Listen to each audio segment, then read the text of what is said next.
क्या तुमने पूरे 5 मिलियन युआन के डेमोलिशन कॉम्पेंसेशन के पैसे डोनेट कर दिए? मेरे लिए एक पैसा भी नहीं छोड़ा। बिल्कुल सही, पूरे 5 मिलियन तुम्हारी माँ और मैंने मिलकर फैसला किया था। हमने सब होप फाउंडेशन को डोनेट कर दिया। हम कुछ मीनिंगफुल करना चाहते थे। मैं उनकी तरफ देखता हूँ और अचानक हंस पड़ता हूँ। सिर्फ पिछले महीने ही मैंने उन्हें बताया था कि मैं कैपिटल सिटी में घर खरीदना चाहता हूँ। डाउन पेमेंट के लिए मेरे पास 2 लाख कम थे। उन्होंने कहा था तुम अभी यंग हो, रेंट पर नहीं रह सकते क्या? ठीक है, पैसे तुम्हारे थे तो रिटायरमेंट भी तुम्हारी प्रॉब्लम है। इसका क्या मतलब है? आज से हमारा रिश्ता खत्म। मेरा फोन बजता है। मार्कस, तुम्हारे डैड ने बताया कि तुम फैमिली से रिश्ता तोड़ना चाहते हो। हाँ, तुम ऐसा कैसे कर सकते हो? पता है तुम्हारे पेरेंट्स ने तुम्हें बड़ा करने के लिए कितनी मेहनत की है। तुम्हारे डैड ने बताया तुम इसलिए गुस्से में हो क्योंकि उन्होंने कॉम्पेंसेशन का पैसा डोनेट कर दिया। आंट कैरल, एक बात बताओ, मैं 8 साल से कैपिटल सिटी में काम कर रहा हूँ। 2500 महीना कमाता था। मुझे पता है तुम ठीक ठाक कर रहे हो। मैंने 50,000 सेव किए हैं। सुनने में ठीक लगता है ना? लेकिन कैपिटल में घर की डाउन पेमेंट कम से कम 2 लाख होती है। मैं अभी भी 1.5 लाख कम हूँ। पिछले महीने मैंने डैड से कहा था कि मैं घर लेना चाहता हूँ। पता है उन्होंने क्या कहा?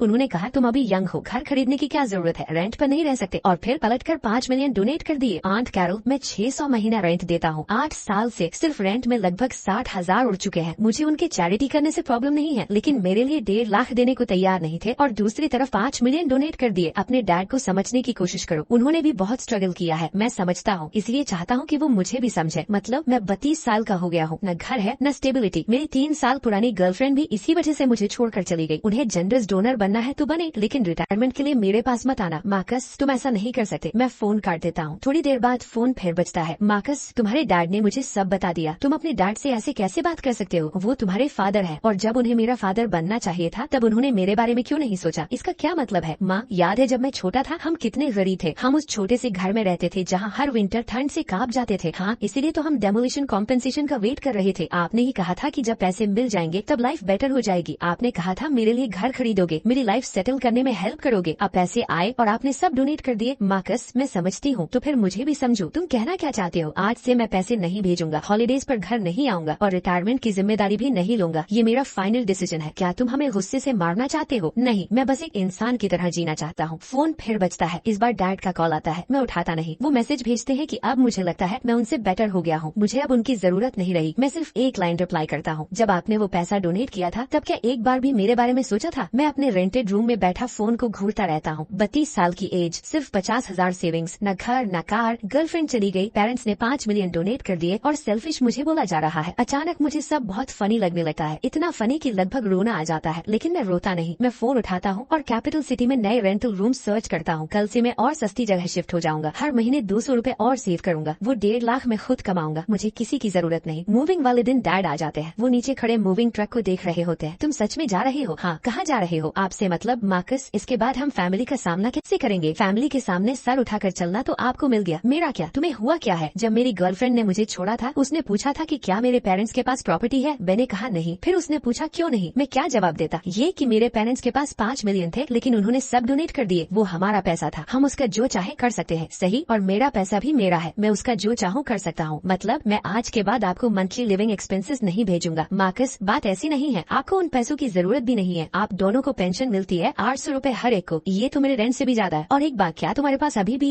100,000 सेविंग्स में नहीं पड़े हैं? तुम्हें ये कैसे पता? पिछली बार जब मैं घर आया था तब मॉम से गलती से निकल गया था। तुमने 5 मिलियन डोनेट कर दिए और 100,000 छुपा कर रखी है। वो हमारी रिटायरमेंट के लिए है। और मेरी डाउन पेमेंट का क्या? डैड, मैं आपको चैरिटी करने से नहीं रोक रहा, लेकिन दूसरों की हेल्प करने के लिए मेरी फ्यूचर होम की सैक्रिफाइस क्यों जरूरी थी? वो पैसे कभी तुम्हारे थे ही नहीं। सही, ठीक है, अगर वो पैसे मेरे नहीं थे तो आपकी रिटायरमेंट भी मेरी रिस्पॉन्सिबिलिटी नहीं है। मैं कार में बैठ जाता हूँ, डैड वहीं खड़े रहते हैं और कार को दूर जाते देखते रहते हैं। मैं एक बार भी पीछे मुड़कर नहीं देखता। कुछ मिनट बाद आंट कैरल का कॉल आता है। मार्कस, तुम्हारे डैड ने मुझे फोन किया था। हाँ, उन्होंने कहा तुम शिफ्ट हो गए और नया एड्रेस तक नहीं दिया। बिल्कुल। क्या तुम्हें नहीं लगता ये थोड़ा ज्यादा हो गया? आंट कैरल, मैं आपसे एक सवाल पूछूं, अगर मेरे पेरेंट्स को सच में पैसे की जरूरत थी तो उन्होंने वो 100,000 क्यों नहीं यूज किए? तुम क्या कह रहे हो? उनके पास 100,000 सेविंग्स में पड़े हैं, लेकिन मेरे घर के लिए उसमें से कुछ नहीं दिया। उसकी जगह 5 मिलियन डोनेट कर दिए, फिर 100,000 छुपा कर रख लिए और मुझे सेल्फिश बोल दिया। आपको ये सही लगता है? मैं डिसरिस्पेक्टफुल नहीं हो रहा, मैं बस टूट चुका। लेकिन तुम्हारे पेरेंट्स ने भी बहुत स्ट्रगल किया है, मुझे पता है, लेकिन मैंने भी किया है आंट कैरल। मैं 8 साल से कैपिटल सिटी में स्ट्रगल कर रहा हूँ, मुश्किल से 50,000 सेव किए और अब मेरी गर्लफ्रेंड भी नहीं रही। पर तुम्हारे पेरेंट्स का क्या? उनके पास पेंशन है, 100,000 सेविंग्स है, अपना घर है, वो भूखे नहीं मरने वाले। मैं उनकी बात काट देता हूँ। मुझे पता है आप क्या कहने वाली है, लेकिन मुझे अपनी लाइफ भी जीनी है। कॉल कट हो जाता है। मेरा नया रूम 5th रिंग के बाहर है, एक छोटा सा रूम, $400 महीना, पिछली जगह से 200 सस्ता। छोटा है, पुराना है, लेकिन मेरा। मैं बालकनी में खड़ा सिटी स्काईलाइन को देख रहा हूँ। उन ऊंची बिल्डिंग्स में कितने लोग होंगे जो मेरी तरह सब कुछ अकेले कर रहे हैं। फैमिली की हेल्प के बिना हर दिन दिन स्ट्रगल करते हुए। तभी मुझे डैड की बात याद आती है, तुम अभी यंग हो, रेंट पर नहीं रह सकते क्या? मैं मुस्कुराता हूँ, हाँ रह सकता हूँ, लेकिन इस बार ये मेरी चॉइस है, किसी की मजबूरी नहीं। एक हफ्ते बाद मॉम आ जाती है, आंट कैरल भी साथ होती है। मार्कस तुम यहाँ रहते हो? हाँ। ये जगह कितनी छोटी है, कितनी पुरानी और खराब हालत में है, कोई इंसान यहाँ कैसे रह सकता है? $400 महीना, पिछली जगह से 200 कम। तुम सिर्फ जिद में ऐसी लाइफ जी रहे हो। जिद नहीं, मैं पैसे सेव कर रहा हूँ। किस लिए? घर के लिए। मार्कस तुम्हारी मॉम यहाँ तुमसे प्रॉपरली बात करने आई है, बात करने के लिए कुछ बचा ही नहीं। तुम्हारे पेरेंट्स ने तुमसे पूछे बिना पैसे डोनेट कर दिए। हाँ, लेकिन उनकी नीयत अच्छी थी, तो फिर उन्होंने मुझसे पूछा क्यों नहीं? 5 मिलियन कोई छोटी अमाउंट नहीं होती, वो उनका पैसा था। सही, उनका पैसा, तो मुझे कुछ कहने का हक नहीं था। बिल्कुल, तो फिर उन्हें कैसे हक मिल गया कि रिटायरमेंट की रिस्पॉन्सिबिलिटी मुझ पर डाल दी? क्योंकि नहीं, उन्हें कोई हक नहीं है। मार्कस तुम ऐसी बात कैसे कर सकते हो? मैं क्यों नहीं कर सकता? उनका पैसा उनका मैटर था, लेकिन उनकी रिटायरमेंट अचानक मेरा मैटर बन गई। ये फेयर नहीं है। तुम उनके बेटे हो तो क्या हुआ? बेटा होने का मतलब ये है कि मुझे गिल्ट ट्रिप करके हर बात मनवाई जाए? मैं मॉम की तरफ देखता हूँ। मॉम, एक सवाल पूछता हूँ, अगर मेरे पास अभी 5 मिलियन होते और मैं एक पैसा भी आपको दिए बिना सब डोनेट कर देता, तो आप क्या सोचती? मुझे बदतमीज और अनग्रेटफुल बोलती, है ना? वो अलग बात है। कैसे अलग बात है? आप 5 मिलियन डोनेट कर सकते हैं बिना मुझे कुछ दिए, लेकिन अगर मैं ऐसा करूँ तो गलत हो जाऊंगा। हम तुम्हारे पेरेंट्स हैं और आप मेरे पेरेंट्स हैं, लेकिन इसका मतलब ये नहीं कि आप मेरी फीलिंग्स इग्नोर कर सकते हैं। हमने कब तुम्हें इग्नोर किया? मॉम, मैं 32 साल का हूँ। पता है इस सिटी में बिना घर के 32 साल का होना कैसा लगता है? पिछले महीने मैं एक ब्लाइंड डेट पर गया था। जैसे ही उस लड़की ने सुना कि मेरे पास प्रॉपर्टी नहीं है, खाना खत्म होने से पहले ही उठकर चली गई। वो बस शैलो थी। बात उसके शैलो होने की नहीं है। सच ये है कि मेरे पास घर नहीं है, लेकिन तुम्हारे पास जॉब है, इनकम है, 2500 महीना, कैपिटल सिटी में। उसका कोई मतलब नहीं है। 600 रेंट में चले जाते हैं, 500 खाने में, 300 सोशल ऑब्लिगेशंस में। अगर किस्मत अच्छी हो तो मैं 1000 महीना सेव कर पाता हूँ, मतलब साल के सिर्फ 12,000। 2 लाख जोड़ने में मुझे 15 साल लग जाएंगे। तब तक मैं 47 साल का हो जाऊंगा। क्या तब भी कोई मुझसे शादी करेगा? मार्कस, तुम्हारे पेरेंट्स का तुम्हें हर्ट करने का कोई इरादा नहीं था, मुझे पता है, लेकिन उन्होंने अपनी चॉइस कर ली। अब मैं अपनी कर रहा हूँ। कौन सी चॉइस? ना शादी की टेंशन, ना रिटायरमेंट केयर की। मैं अपनी लाइफ जीऊंगा। मार्कस, तुम हमें मार कर ही छोड़ोगे। मैं आपको हर्ट करने की कोशिश नहीं कर रहा। आपने पहले मेरा ख्याल रखना बंद किया। हमने कब तुम्हारा ख्याल रखना बंद किया? फिर दूसरों की हेल्प करने के लिए मेरा घर क्यों सैक्रिफाइस कर दिया? मॉम, मैं आपको चैरिटी करने से नहीं रोक रहा, लेकिन आपने 5 मिलियन डोनेट कर दिए और 100,000 अलग छुपा कर रख लिए। ये कोई एक्सीडेंट नहीं था, ये एक सोची समझी चॉइस थी। वो हमारी रिटायरमेंट के लिए है। तो मेरा घर किसके लिए था? मार्कस, तुम दोनों बात करो, मैं बाहर वेट करता हूँ। आंट कैरो रूम से बाहर चली जाती है। मार्कस, क्या तुम सच में इतने सीरियस हो? हाँ, तो तुम शादी भी नहीं करोगे? ऐसा जरूरी नहीं है। अगर कोई लड़की मेरे साथ जीरो से लाइफ बिल्ड करने को रेडी हुई तो मैं करूंगा। और तुम्हारे पेरेंट्स, आपके पास पेंशन है, सेविंग्स है, घर है, आपको मेरी जरूरत नहीं है। लेकिन मॉम, आपने एक चॉइस की थी। हर चॉइस के कॉन्सिक्वेंसेज होते हैं, मेरे फैसले के भी होंगे। क्या तुम हमसे नफरत करते हो? नहीं, मैं बस डिसअपॉइंटेड हूँ। किस बात से? इस बात से कि आपने कभी मुझे सीरियसली लिया ही नहीं। जब मैं छोटा था तब आपने प्रॉमिस किया था कि कॉम्पेंसेशन का पैसा आने के बाद मेरे लिए घर लोगे। अब पैसे आ गए और आपने सब डोनेट कर दिए। हम कुछ मीनिंगफुल करना चाहते थे। मीनिंगफुल? अपने ही बेटे को घर दिलवाना मीनिंगफुल नहीं होता। मॉम, प्लीज अब चली जाइए और वापस मत आइए। मैं सीरियस हूँ, मैं और गिल्ट ट्रिप नहीं होना चाहता। वो उठकर चली जाती है। दरवाजे से निकलते वक्त उनकी परछाई बहुत अकेली लग रही थी। मैं दरवाजा बंद करता हूँ और धीरे से फ्लोर पर बैठ जाता हूँ। रूम में पूरी खामोशी है, सिर्फ बाहर ट्रैफिक की आवाज आ रही है। मैं इस खाली कमरे को देखता हूँ और पूरी तरह थक चुका महसूस करता हूँ, लेकिन मुझे कोई रिग्रेट नहीं है। कुछ बातें जोर से कहनी ही पड़ती हैं। 2 हफ्ते बाद मुझे पता चलता है कि मेरे पेरेंट्स के लिए होम टाउन में एक अवार्ड सेरेमनी रखी गई थी। आंट कैरल मुझे कॉल करती है, तुम्हारे पेरेंट्स ने 5 मिलियन डोनेट किए, टाउन ने उन्हें चैरिटी मॉडल सिटीजन अवार्ड दिया है। अच्छा, बस तुम्हें कुछ कहना नहीं? नहीं, उन्होंने इतना अच्छा काम किया। तुम जरा सा भी खुश नहीं हो? क्योंकि उनका गोल चैरिटी नहीं था। मतलब एग्जैक्टली, ये अवार्ड ही उनका गोल था, रियल चैरिटी नहीं। मार्कस, तुम ऐसा कैसे कह सकते हो? आंट कैरल, अगर उन्हें सच में चैरिटी करनी होती तो अनोनिमस डोनेशन करते। उन्होंने लोकल न्यूज़पेपर को खुद कांटेक्ट किया, फोटोज खिंचवाई, मीडिया को बुलाया। ये चैरिटी नहीं है, ये रेपुटेशन खरीदना है। मार्कस, ये बहुत हार्श बात है और मेरे साथ जो हुआ वो हार्श नहीं था। आंट कैरल, एक बात बताइए, अगर मेरे पेरेंट्स सच में किसी की हेल्प करना चाहते थे तो शुरुआत मुझसे क्यों नहीं की? मैं उनका बेटा हूँ, मैं यहाँ हर दिन स्ट्रगल कर रहा हूँ, घर अफोर्ड करने की कोशिश कर रहा हूँ। मेरी हेल्प नहीं करेंगे लेकिन स्ट्रेंजर्स की करेंगे, क्योंकि मेरी हेल्प करने पर मेडल नहीं मिलता है ना? मार्कस, तुम हद से ज्यादा रिएक्ट कर रहे हो। नहीं, मैं बस उन्हें वैसे देख रहा हूँ जैसे वो असल में है। उन्हें चैरिटी नहीं चाहिए, उन्हें ईगो सेटिस्फाई करना है। मैं कॉल कट कर देता हूँ। थोड़ी देर बाद फोन फिर बजता है। Unknown number. हेलो, क्या ये मार्कस ली बोल रहे हैं? हाँ, मैं टाइम्स डेली से रिपोर्टर बोल रहा हूँ। मैं अवेलेबल नहीं हूँ। मैं तुरंत कॉल काट देता हूँ। ऑफ कोर्स, उन्होंने सिर्फ लोकल न्यूज़पेपर को ही नहीं बुलाया था, सिटी मीडिया को भी कांटेक्ट किया था। फोन फिर बजता है। इस बार डैड का कॉल था। मार्कस, अभी एक रिपोर्टर ने तुम्हें कॉल किया था ना? हाँ, वो तुम्हारा इंटरव्यू लेना चाहते हैं। ठीक है, लेकिन मैं मना कर रहा हूँ। क्यों? क्योंकि मैं झूठ नहीं बोलना चाहता। कौन सा झूठ? वो पूछेंगे कि क्या मैं आपकी डोनेशन को सपोर्ट करता हूँ, और मैं सपोर्ट नहीं करता। डैड, आपको जनरस इंसान बनना है तो बनिए, लेकिन मुझे इसमें मत घसीटिए। ये कैसी बात हुई? एक ऑनेस्ट बात, आपकी डोनेशन आपका मैटर है, मेरा नहीं। तुम मेरे बेटे हो, सही, मैं आपका बेटा हूँ, लेकिन जब आपने वो पैसा डोनेट किया था तब क्या एक बार भी मेरे बारे में सोचा था? डैड, अगर आपको चैरिटी मॉडल सिटीजन अवार्ड चाहिए था तो वो आपकी चॉइस थी, लेकिन मुझसे झूठ बोलने की उम्मीद मत रखिए। कैसा झूठ? अगर रिपोर्टर दोबारा कॉल करेगा तो मैं सच बताऊंगा। कौन सा सच? ये कि आपने 5 मिलियन डोनेट कर दिए, लेकिन अपने ही बेटे को घर के लिए 1.5 लाख रुपए देने को तैयार नहीं थे। यही सच है। मार्कस, हिम्मत मत करना। क्यों नहीं? डैड गुस्से में फोन काट देते हैं। मैं फोन साइड में रख देता हूँ और फिर से काम में लग जाता। उसी दोपहर आंट कैरल का कॉल आता है। मार्कस, तुम्हारे डैड का फोन आया था। वो कह रहे थे कि तुम रिपोर्टर के सामने उनकी बुराई करने वाले हो। मैं बुराई नहीं कर रहा, मैं सच बोल रहा हूँ। तुम सच में ऐसा करोगे? हाँ, अगर तुमने ऐसा किया तो तुम्हारे पेरेंट्स होम टाउन में लोगों का सामना कैसे करेंगे? आंट कैरल, क्या उन्होंने कभी सोचा कि मैं लोगों का सामना कैसे करता हूँ? मैं यहाँ कैपिटल में ब्लाइंड डेट्स पर जाता हूँ। जैसे ही किसी लड़की को पता चलता है कि मेरे पास घर नहीं है, वो चली जाती है। मैं अपना सर उठाकर कैसे जीऊं? लेकिन तुम फिर भी क्या तुम इतनी बातें पब्लिक में नहीं बोल सकते? तो मैं उनके लिए झूठ बोलूं? मार्कस, वो तुम्हारे पेरेंट्स हैं। हाँ है, लेकिन इसका मतलब ये नहीं कि मुझे उनकी हर बात सपोर्ट करनी पड़ेगी। और आंट कैरल, अगर आप उनकी साइड लेना चाहते हैं तो लीजिए, मुझे कोई प्रॉब्लम नहीं, लेकिन मुझसे एक्सपेक्ट मत कीजिए कि मैं भी उनके साथ खड़ा रहूं। उस शाम डैड फिर कॉल करते हैं। मार्कस, मैंने रिपोर्टर को बोल दिया है कि तुम सिटी से बाहर हो, इंटरव्यू कैंसिल हो गया। ठीक है, आज के बाद ऐसी चीजों से दूर रहना। मुझे इसमें आपने ही घसीटा था डैड, मैं खुद नहीं आया था। आपको जनरस इंसान बनना है तो बनिए, लेकिन मुझसे एक्टिंग करने की उम्मीद मत रखिए। क्या तुम हमारी रेपुटेशन की बिल्कुल परवाह नहीं करते? रेपुटेशन? मैं हंस पड़ता हूँ। जब ब्लाइंड डेट्स पर मुझे रिजेक्ट किया जाता था तब मेरी डिग्निटी की किसने परवाह की? आपने अपनी चॉइस की थी, और हर चॉइस के कॉन्सिक्वेंसेज होते हैं। फेम और अप्लॉज चाहिए, ठीक है, लेकिन मुझसे नहीं मिलेगा। मैं फोन काट देता हूँ। फोन दोबारा बजता है। इस बार मैं स्क्रीन तक नहीं देखता, सीधा स्विच ऑफ कर देता हूँ। मैं बालकनी में खड़ा सिटी की लाइट्स देखता रहता हूँ। रात में कैपिटल सिटी बहुत खूबसूरत लगती है। मुझे बचपन याद आता है जब डैड ने प्रॉमिस किया था कि डिमोलिशन सेटलमेंट मिलते ही मेरे लिए घर लेंगे। मैं उनकी बात पर यकीन करता था। पूरे 20 साल तक करता रहा। अब नहीं। 1 महीने बाद होम टाउन में फैमिली गैदरिंग होती है। ग्रैंडपा का 80th बर्थडे। आंट कैरल का कॉल आता है। मार्कस, ये तुम्हारे ग्रैंडपा का 80th बर्थडे है। अगर तुम नहीं आए तो अच्छा नहीं लगेगा। मुझे पता है। तो आ रहे हो? हाँ, तुम्हारे पेरेंट्स भी होंगे, मुझे पता है। आंट कैरल, मैं ग्रैंडपा के लिए आ रहा हूँ, उनके लिए नहीं। मैं कॉल काट देता हूँ और हाई स्पीड ट्रेन की टिकट बुक कर लेता हूँ। फ्राइडे शाम को मैं घर के लिए निकल पड़ता हूँ। मार्कस वापस आ गया? हाँ, सुना है तुम्हारा पेरेंट्स से झगड़ा हो गया। बिल्कुल सही सुना है। क्यों? मैं ग्रैंडपा के पास बैठ जाता हूँ और उन्हें शुरू से लेकर आखिर तक पूरी कहानी बताता हूँ। वो चुपचाप सुनते रहते हैं, फिर गहरी सांस लेते हैं। तुम्हारे डैड हमेशा से लोगों की नजरों में अच्छा दिखना चाहते थे। जवानी में भी उन्हें हर वक्त प्रूव करना होता था कि वो सबसे बेटर है, तो डोनेशन उनका रिस्पेक्ट कमाने का तरीका था शायद। और मेरा क्या? ग्रैंडपा कुछ देर चुप रहते हैं। तुम्हारे पेरेंट्स गलत है, मैं उनकी तरफ देखता हूँ, लेकिन तुम्हें उन्हें समझने की कोशिश करनी चाहिए। उन्होंने भी बहुत स्ट्रगल किया है। मैं समझता हूँ ग्रैंडपा, लेकिन मैंने भी स्ट्रगल किया है। मैं 32 साल का हूँ, ना घर है ना कार, गर्लफ्रेंड भी चली गई। अब मेरी सिर्फ एक ही विश है, अपना एक घर हो। क्या ये इतनी गलत बात है? नहीं। फिर वो मुझे बार बार गिल्ट ट्रिप क्यों करते हैं? ये तुम्हारे डैड की पर्सनालिटी है। पर्सनालिटी कोई एक्सक्यूज नहीं होती। ग्रैंडपा मेरी तरफ देखते हैं, उनकी आंखों में प्यार भी था और थकान भी। माँ का सब बड़ा हो गया है। मैं धीरे से सर हिलाता हूँ। मुझे शायद बहुत पहले बड़ा हो जाना चाहिए था। अगले दिन बर्थडे बैंक्वेट था। 30 से ज्यादा रिलेटिव्स 3 टेबल्स पर बैठे हुए थे। मॉम और डैड भी वहीं थे। जैसे ही उन्होंने मुझे देखा, दोनों एकदम फ्रीज हो गए। मार्कस आ गया। मैं ग्रैंडपा के बर्थडे के लिए आया हूँ, आप लोगों के लिए नहीं। उनके चेहरे तुरंत उतर गए। बैंक्वेट शुरू हुआ, टोस्ट्स चलने लगे। जब डैड की बारी आई तो वो खड़े हो गए। आज मेरे फादर का 80th बर्थडे है। मैं उनके लिए ये ग्लास रेज करता हूँ और एक बात शेयर करना चाहता हूँ। मेरी वाइफ और मैंने हाल ही में अपने डेमोलिशन सेटलमेंट होप फाउंडेशन को डोनेट कर दिया, पूरे 5 मिलियन। हम बस कुछ अच्छा करना चाहते थे। ओनली तुम्हारा दिल कितना बड़ा है? 5 मिलियन। पूरा टाउन तुम्हारी बात कर रहा है। सब तुम्हें चैरिटी मॉडल सिटीजन कह रहे हैं। आप लोग बहुत ज्यादा तारीफ कर रहे हैं। हमने बस कुछ अच्छा करने की कोशिश की। ये होता है असली अच्छा इंसान। बिल्कुल, आजकल ऐसे लोग बहुत कम मिलते हैं। मैं कोने में बैठा सब देख रहा था। आंट कैरल मेरी तरफ झुकती है। मार्कस, तुम्हारे पेरेंट्स ने इतना अच्छा काम किया, क्या तुम खुश नहीं हो? मैं उनकी तरफ देखता हूँ। आंट कैरल, एक सवाल पूछूं? पूछो। अगर कोई इंसान स्ट्रेंजर्स के साथ जनरस हो लेकिन अपने ही बेटे के साथ बुरा बर्ताव करे तो क्या वो अच्छा इंसान कहलाता है? उन्होंने 5 मिलियन डोनेट कर दिए, लेकिन मुझे घर के लिए 1.5 लाख नहीं दिए। क्या ये गुडनेस है? डैड मेरी तरफ देखते हैं। मेरी वाइफ और मैंने हमेशा मार्कस को सिखाया है कि दूसरों की हेल्प करनी चाहिए, कंपैशनेट बनना चाहिए। मार्कस, सही कह रहा हूँ ना? सारी नजरें मेरी तरफ मुड़ जाती है। मैं चॉपस्टिक्स टेबल पर रख देता हूँ और धीरे से खड़ा हो जाता हूँ। डैड, आप सही कह रहे हैं, लेकिन मेरा भी एक सवाल है। पूछो। आप कहते हो कि हमें दूसरों की हेल्प करनी चाहिए, तो फिर आप मेरी हेल्प क्यों नहीं करते? हॉल में खामोशी छा जाती है। आप दूसरों की बात करते हो, लेकिन दूसरे होते कौन है? मार्कस, तमाशा मत करो। कौन सा तमाशा? मैं हल्का सा मुस्कुराता हूँ। मैं सिर्फ फैक्ट्स बता रहा हूँ। आपने 5 मिलियन डोनेट किए, ये फैक्ट है। मुझे घर के लिए 1.5 लाख चाहिए थे और आपने मना कर दिया, ये भी फैक्ट है। वो हमारा पैसा था। बिल्कुल आपका पैसा था। मैं सिर हिलाता हूँ। इसलिए आपकी रिटायरमेंट भी आपकी रिस्पॉन्सिबिलिटी है। क्या? हॉल में हल्की सी हलचल मच जाती है। मार्कस अपने पेरेंट्स से रिश्ता तोड़ना चाहता है? ये सच नहीं हो सकता। डैड का चेहरा लाल हो जाता है। मार्कस, अपना मुंह बंद रखो। नहीं, मैं सीधा उनकी आंखों में देखता हूँ। आपको जनरस इंसान बनना है, बनिए, लेकिन मुझे अपने शो का पार्ट मत बनाइए। आप खुद को अच्छा इंसान कहते हो, लेकिन अपने ही बेटे की हेल्प नहीं करते। ये कैसी गुडनेस है? मार्कस, तुम हमसे ऐसी बात कैसे कर सकते हो? क्या मैंने कुछ गलत कहा? क्या आपने मुझे पूछा था जो 5 मिलियन डोनेट किए वो आपका पैसा था? सही, तो जो कुछ मैं आज के बाद कमाऊंगा वो मेरा पैसा होगा और उसका आपसे कोई लेना देना नहीं होगा। पूरा रूम बिल्कुल साइलेंट हो जाता है। मैं मुड़कर ग्रैंडपा के पास चला जाता हूँ। Grandpa, happy birthday. मैं उनके सामने रेड एनवेलप रख देता हूँ, फिर बिना कुछ और कहे मुड़कर बाहर निकल जाता हूँ। पीछे से मॉम की रोने की आवाज आती है, लेकिन मैं एक बार भी पीछे मुड़कर नहीं देखता। मैं सीधा ग्रैंडपा के घर से निकलकर कैपिटल वापस लौट आता हूँ। रास्ते में आंट कैरल कई बार कॉल करती है, मैं एक भी कॉल रिसीव नहीं करता। जब तक मैं अपने रूम पहुँचता हूँ रात के 10 बज चुके होते हैं। मैं फ्लोर पर बैठकर इस खाली कमरे को देखता रहता हूँ। बर्थडे टेबल पर जो कुछ मैंने कहा था उसका मुझे एक शब्द का भी रिग्रेट नहीं था। कुछ बातें सालों से दिल के अंदर बंद थी, उनका बाहर आना जरूरी था। तभी फोन बजता है। ग्रैंडपा का कॉल था। मार्कस, तुम कैपिटल पहुँच गए? हाँ ग्रैंडपा, आज तुमने जो किया वो सही था। मैं चुप हो जाता हूँ। तुम्हारे पेरेंट्स गलत थे, डोनेशन करना अच्छी बात है, लेकिन अपने ही बेटे को इग्नोर नहीं कर सकते। Thank you grandpa. तुम्हारे डैड का अभी फोन आया था, वो कह रहे थे तुमने पूरी फैमिली के सामने उनकी इंसल्ट कर दी। मैंने उनकी इंसल्ट नहीं की, मैंने सच बोला। मुझे पता है तुम्हारे डैड हमेशा से ऐसे ही रहे हैं, वो अपने अपने बारे में कुछ नेगेटिव सुन ही नहीं सकते। मैं धीरे से बोलता हूँ, फिर जब उन्होंने ये सब किया था तब मेरी डिग्निटी के बारे में क्यों नहीं सोचा? ग्रैंडपा कुछ सेकंड चुप रहते हैं। तुम सही हो। फिर उनकी आवाज नरम हो जाती है। मार्कस, इस बात पर ग्रैंडपा तुम्हारे साथ है। थैंक यू ग्रैंडपा, अब आराम करो। कॉल कट हो जाता है। मैं बेड पर लेट जाता हूँ। सीलिंग पर एक लंबी दरार बनी हुई थी जो एक नदी की तरह लेफ्ट से राइट तक जा रही थी। मुझे बचपन याद आ गया जब डैड मुझे नदी के किनारे ले जाते थे और कहते थे, मार्कस, जैसे ही सेटलमेंट का पैसा आएगा मैं तुम्हारे लिए एक बड़ा घर खरीदूंगा। मैं उनकी बात पर यकीन करता था। आज नहीं, अगले दिन एक अननोन नंबर का कॉल आता है। हेलो,